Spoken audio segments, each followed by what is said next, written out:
Krisp not working on Zoom? Yeah, that's super annoying, especially when your meetings depend on clear audio. But don't worry, in this video, I'll show you how to fix it step by step. All right, first, open Zoom settings and make sure Krisp is selected as your microphone. I mean, if it's not selected, it won't process your audio. Next, also set Krisp as your speaker output. Yeah, this ensures noise is removed from incoming audio too. Now, open Krisp and make sure your real microphone is selected inside it. I mean, wrong input means no sound. Okay, this is important. Turn off Zoom's built-in noise suppression. Running both can cause conflicts. Next, restart both Zoom and Krisp.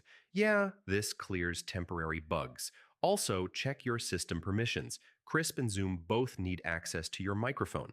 Now, make sure both apps are updated. I mean, older versions can cause compatibility issues. And use Zoom's test mic feature to confirm everything is working properly. So yeah, that's how you fix Krisp not working on Zoom. One of these steps should get your audio crystal clear again. If this helped, drop a like, and I'll see you in the next one.